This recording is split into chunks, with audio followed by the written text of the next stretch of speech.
2014.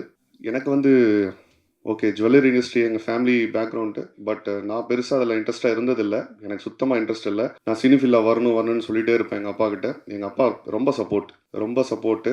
College டைம்லேருந்து சொல்லிகிட்டே இருப்பேன், okay உனக்கு சான்ஸ் கிடைச்சா நீ கண்டிப்பாக பண்ணு, நான் உனக்கு சப்போர்ட் பண்ணுறேன், நான் கூடவே இருக்கேன்ட்டு. ஓகே அன்ஃபார்ச்சுனேட்லி 2014 அவரோட டிமைஸ் தவிர்க்க முடியாத சுச்சுவேஷனில் எந்த பிஸ்னஸ்க்கு நான் வேணான்னு நான் நினச்சேனோ அவரும் நினச்சாரு. அந்த பிஸ்னஸ்க்கு நான் கட்டாயத்தில் என் ஃபேமிலிக்காக, எனக்கு ஒரு தங்கை இருக்குது, எல்லோரும் அவங்கள மனசில் நினச்சிட்டு நான் கண்டிப்பாக வரணும். ஓகே எல்லாத்தையும் விட்டுட்டு ஸ்கிப் பண்ணிவிட்டு பேஷன், சினிமாங்கிறது பெரிய பேஷன் எனக்கு. இந்த டான்ஸ், மூவி, ஷார்ட் ஃபிலிம்ஸ் இதெல்லாம் பண்ணணும்னு ரொம்ப ஆசை. எல்லாரோட ஜாலியாக இருந்து பண்ணணும்னு ஆசை தான். பட் அதெல்லாம் தாண்டி அதெல்லாம் விட்டுட்டு மறந்துட்டு வர வேண்டிய ஒரு கட்டாயத்துக்கு வந்தேன். சில வருஷம் ஃபேமிலிக்காக எல்லாத்தையும் விட்டுட்டு கஷ்டப்பட்டேன். என்னோடய தொழிலில் ஃபோக்கஸ் பண்ணி அதை டெவலப் பண்ணேன், எக்ஸ்பேண்ட் பண்ணேன். எனக்குன்னு ஒரு அடையாளம் இருக்குன்னு நான் நினைக்கிறேன். என் நண்பர்கள் சில பேர் வந்திருக்காங்க, நிறைய பேரால் வர முடியல. Thank you Ashok, Praveen and Hari and Nirmal and friends. Thank you so much. எப்பவுமே எல்லாத்துக்கும் கூட சப்போர்ட்டாக இருந்தாங்க. அதுதான் ஒரு சின்ன ஹிஸ்ட்ரி, அவ்வளோதான். ஸோ லாஸ்ட் இயருங்கிறத விட 2023-24 அந்த டைமில் சும்மா சின்ன ஒரு வீடியோஸ் எடுத்து பண்ணிகிட்டு இருப்பேன். அதுக்கு நிறைய ரெஸ்பான்ஸ் இருந்துச்சு. அது பெருசாக இல்லை, என்னோட யூடியூப் சேனலில் பண்ணிகிட்டு இருந்தேன். சரி, அப்புறம் என் ஃப்ரெண்ட்ஸ் தான் வந்து ஒரு ஐடியா கொடுத்தாங்க, நீ ஏன் தனியாக வந்து உனக்குன்னு ஒரு அடையாளம், உனக்குன்னு ஒரு சாங் க்ரியேட் பண்ணி பண்ணலாமே அப்படின்ட்டு. அப்போ எங்கள் அம்மாட்ட ஒய்ஃப்டெல்லாம் பர்மிஷன் கேட்டேன். ஏன்னா அவங்க தான் பெரிய சொத்து, அவங்களோட ஹாப்பினஸ் இல்லாமல் நான் எதுவும் சாதிக்க முடியாது.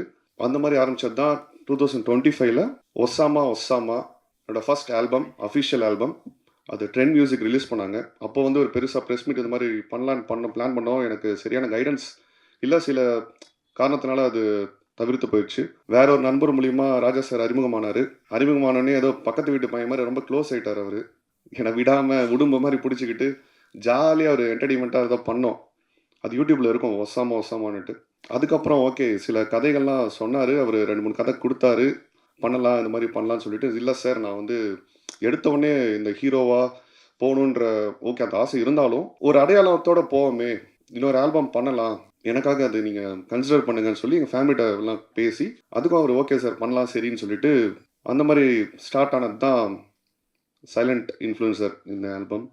என்னோட ஃபேவரட் ஆக்டர், நான் சின்ன வயசுலேருந்து என் தந்தைக்கு அப்புறம் நான் ரொம்ப ரசித்து ஒரு ரோல் மாடலாக என் உடையாக இருக்கட்டும், என் நடையாக இருக்கட்டும், நான் பண்ணுற ஸ்டைலாக இருக்கட்டும், நான் பேசுகிறதா இருக்கட்டும், எதாவது டைலாக் பேசினாலும் என் ஃப்ரெண்ட்ஸ் ஓகே நான் கலாய்ப்பாங்க, ஓட்டுவாங்க.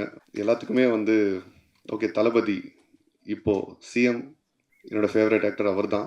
அப்புறம் யாரை கொரியோ பண்ணலான்னு ஃபஸ்ட்டு லாஸ்ட் ஆல்பம்லேயே வந்து பேசும்போது நான் சொன்னேன், சார் எல்லா டான்ஸ் கொரியோகிராஃபர்ஸும் எனக்கு ரொம்ப பிடிக்கும், அதில் ஃபேவரட்னு கேட்டால் நான் தினேஷ் மாஸ்டர் தான்.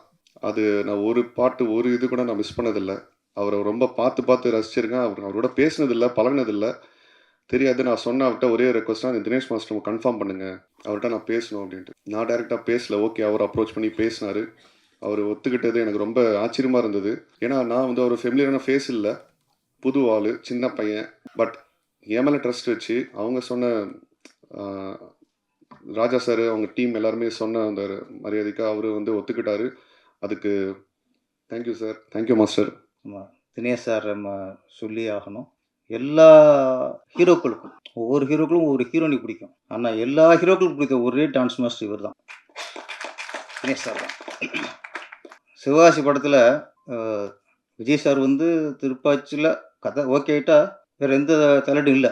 கேமராமேனாக இருக்கட்டும், மினிஸ்ட்ரேட்டராக இருக்கட்டும், டான்ஸ் மாஸ்டர் எல்லாம் நம்ம சொல்கிறது தான். ஓகேனான்ட்டு வர எதுவுமே சொல்லலை. சிவகாசியில் மட்டும் ஃபஸ்ட்டு எனக்கு ஒரு மாஸ்டர் ரெக்கமெண்ட் பண்ணாருன்னா தினேஷ் மாஸ்டர் தான். எனக்கு அவ்வளோ பழக்கம் இல்லை, மற்றவங்க கொஞ்சம் பழகிருந்தால் தான் நம்மளுக்கு நம்பிக்கையாக படத்தில் போடுவோம். தினேஷ் மாஸ்டர் சாங் நல்லாயிருக்கும், சரி சார். அரை மனசு தான், நம்பிக்கை இல்லை எனக்கு, அரை மனசு தான். கோடம்பாக்க ஏரியா, ஓட்டு கேட்டு வர்றியா, குத்தாட்டம் என்னோட ஆர்டர் ரெடியா, ஓகே ஃபிக்ஸ் பண்ணியாச்சு. அப்புறம் அது பாட்டுக்கு விஜய் சாரோட கூட ஆடுறது யார், சிம்ரன் ட்ரை பண்ணோம். அவங்க அப்போ தான் மேரேஜ்னு போயிட்டாங்க. அப்புறம் ஜோதிகா ட்ரை பண்ணோம். அதுக்கப்புறம் தான் நயன்தாரா ஃபிக்ஸ் ஆனது. இப்போ விஜய் நயன்தாரா இந்த சாங் எங்கே எடுக்கணும்னா பப்ளிக் எடுக்கும், அசத்துப்பேட்டில் பப்ளிக். இப்போ என்னென்னா பப்ளிக்கில் போயிட்டு அங்கே போய் செட்டுக்குள் எடுக்கிற மாதிரி அப்பப்போ ஒரு ரிஹர்சல் பார்த்து அப்புறம் டேக் போனால் லேட் ஆயிரும். பப்ளிக்கில் நம்ம பண்ண முடியாது. விஜய் சார் பிரச்சனை இல்லை. அவர் வந்து ஒரு ஆடுறத பார்த்தாருன்னா, ஓகே டேக் பண்ணலாம் அப்படின்ட்டு வருவார். நயன்தாரா அப்போ தான் வளர்ந்து வர நடிகை இவங்க. அவங்கள்ட்ட போயிட்டு ஞாபகம் இருக்குல்ல, எனக்கு என்ன சரி மாஸ்டரும் நம்மளுக்கு பழக்கலாம் மாஸ்டர். நயன்தாரா வளர்ந்து வர ஒரு நடிகை. இன்னொன்று பப்ளிக்கில் எடுக்கிறோம். ரொம்ப டேக்லாம் போயிடக்கூடாது. ஃபஸ்ட்டு ஒரு ரிகர்சல் கொடுத்துருவோம் அப்படின்ட்டு நயன்தாரா மேடத்துல போய் அவங்க இதுக்கு ஒத்துட்டே ஒரு விஷயம். ஒரு சாங்க்கு நிறைய பேர் ஒத்துக்க மாட்டாங்க. அப்புறம் சிச்சுவேஷனை சொல்லி தான் அவங்கள ஒத்துக்க வச்சோம். போயிட்டு ரிகர்சல் வந்து அவங்க ஷாக் ஆகிட்டாங்க. ரிகர்சலான்ட்டு பெரிய ஆர்டிஸ்ட் ஆகிட்டாங்கல்ல, ரிகர்சல் பண்ணுறதுக்குலாம் கொஞ்சம் தயங்குவாங்க. அப்புறம் திரும்ப சொல்லி பப்ளிக் எடுக்கிறோம், அங்கே போய் பார்த்துக்க முடியாதுன்னு சரின்ட்டு ஒத்துக்கிட்டாங்க. ஒரு 2 நாள் அந்த கோடம்பாக்கம் ஏரியா சாங்க்கு நயன்தாராவுக்கு ரிகர்சல் பண்ணோம். ரிகர்சல் பண்ணி தான் அந்த சாங் அப்புறம் போனது. அப்புறம் விஜய் சார் இன்னும் ரிகர்சலுக்கு என்ன கூப்பிட்டுட்டார் அவர். அவர் என்ன மூமெண்ட்னு ஒரு அவர் பார்த்துக்கணும். அப்புறம் அவர் வர வச்சு டோட்டலாக இவர் டான்ஸ் அசிஸ்டண்ட்லாம் ஆடி ஒரு அவர் பார்த்துட்டு ஓகேன்னு போயிட்டார். அப்படி எடுத்த சாங் தான் கோடம்பாக்கம் ஏரியா ஓட்டுக்கிட்டு வரியா. அன்னைக்கு தினேஷ் சாரோட அந்த மூமெண்ட் இருக்குல்ல, ஆண்டிப்பட்டி அரசம்பட்டி எந்த ஊரு உங்க ஊருடா. அன்னைக்கு விஜய் சாரும் நயன்தாரா மட்டும்தான் ஆடினாங்க. இன்னைக்கு ரீல்ஸில் பார்த்தா லட்சக்கணக்காக இருக்கும் அந்த மூமெண்ட். நீங்கள் போட்ட மூமெண்ட்டை அச்சு சிராமல் ஆடுறாங்க. மாஸ்டர் வாழ்த்துக்கள். உங்கள் மூமெண்ட் நாடே ஆடிக்கிருக்கு இன்னைக்கு.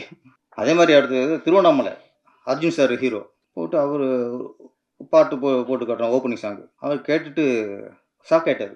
என்னங்க விஜய்க்கு போகிற மாதிரி போட்டுருக்கு, இது எப்படி நான் ஆடுறதுன்ட்டார். பயந்துட்டார். இவ்வளோ ஸ்பீடாக இப்படி முடியாதுன்ட்டார். அப்புறம் ஒரே வார்த்தை சொன்ன ஓகேன்ட்டார். அந்த ஒரே வார்த்தை என்னென்னா, இதுக்கு மாஸ்டர் தினேஷ்னே.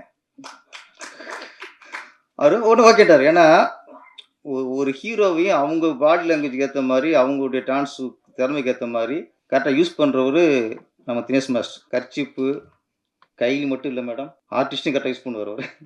வாழ்த்துக்கள். அப்புறம் அந்த ஆல்பத்தோட நாயகன் பாலாஜி, அவர் விஜய் ரசிகர். அவர் இப்போ விஜய் ரசிகர்லாம் யாருமே இல்லை, எல்லாம் தொண்டராக மாறிட்டாங்க. ஆமாம், அந்த தொண்டரில் இன்னைக்கு அவரும் ஒருத்தர். அவர் டான்ஸ் பார்க்கும்போது தெரிஞ்சது அவருடைய பிரதிபலிப்பு. உள்ள ஒரு விஜய் உள்ள மனசுக்குள்ளே உள்ள இருக்கார் அவர். ஆமாம், அந்த மூமெண்ட்டில் தெரிஞ்சது.